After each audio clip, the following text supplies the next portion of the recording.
ఇక్కటంలోనూ ఇరకాటంలో పడేసే పరిస్థితి తీసుకొచ్చింది. ఇంకా పేర్ని నాని గారి రేషన్ దందా మీద సిట్ దర్యాప్తు అన్ని వ్యవహారాల మీద మనతో మాట్లాడటానికి ఉన్నారు. బీజేపీ అధికార ప్రతినిధి బిగ్ డిబేట్లో పార్టిసిపేట్ చేస్తున్నారు పెద్దిరెడ్డి రవికిరణ్ గారు. నమస్తే పెద్దిరెడ్డి రవికిరణ్ గారు. అలాగే జనసేన అధికార ప్రతినిధి శివపార్వతి గారు, ఇంకా వాళ్ళ కృష్ణాంజనేయులు గారు సీనియర్ జర్నలిస్ట్, వారు కూడా జాయిన్ అవుతున్నారు. విజయ్ కిరణ్ తెలుగుదేశం పార్టీ అధికార ప్రతినిధి, సుజాత గారు వైసీపీ అధికార ప్రతినిధి.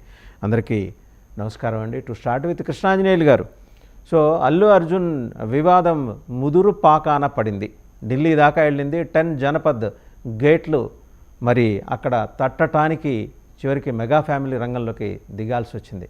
అంటే ఈ వివాదాన్ని అంతదాకా తీసుకెళ్లే విషయంలో తెలంగాణ ముఖ్యమంత్రి రేవంత్ రెడ్డి గారు పట్టుబట్టారా, లేకపోతే ఇదేమన్నా సినిమా ఇండస్ట్రీ మీద కక్ష కట్టినట్టు అనుకోవాలా?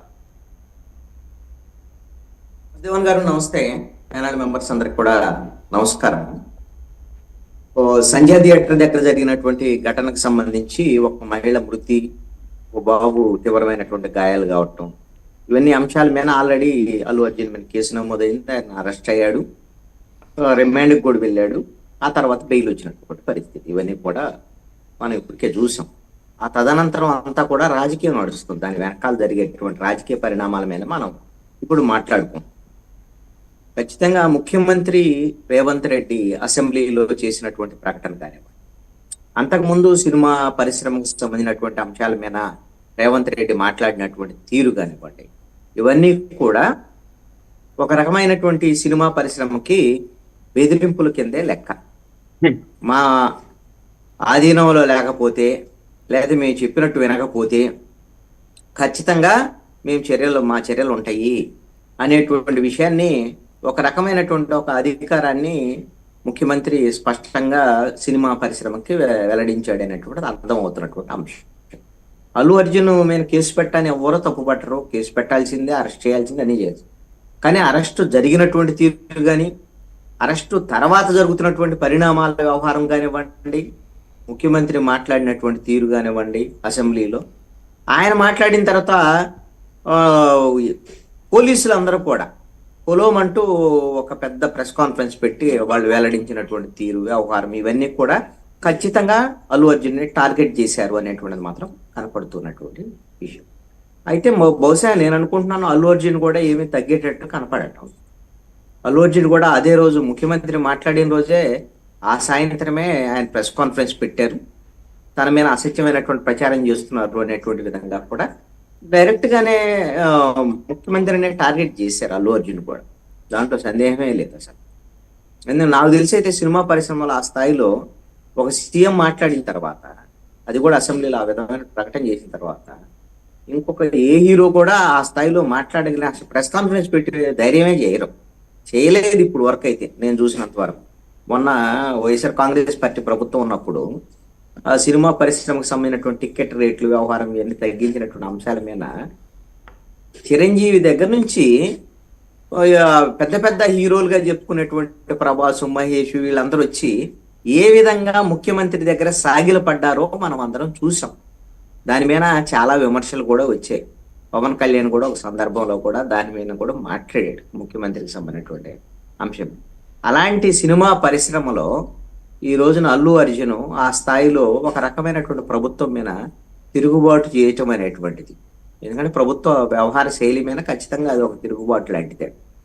అందుకనే వీళ్ళు కూడా ఇప్పుడు ఓయూకు సంబంధించినటువంటి ఆ జేఏసీ పేరుతో కొంతమంది అల్లు అర్జున్ మీద ఇంటి మీద జరిగినటువంటి దాడికి సంబంధించినటువంటి విషయంలో మరి అక్కడ ప్రభుత్వము ఆ దాడి జరిగిన తర్వాత ఇప్పుడు భద్రత కల్పించారు అల్లు అర్జున్. అది ప్రభుత్వ వైఫల్యం కాదా?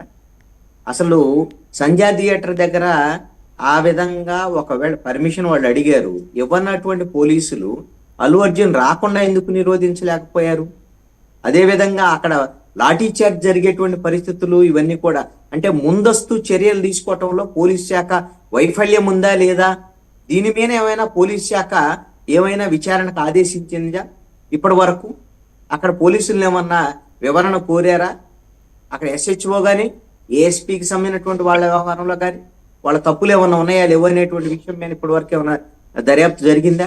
ఎందుకు ఎంక్వైరీ దాని మీద ఎందుకు జరగటం లేదు?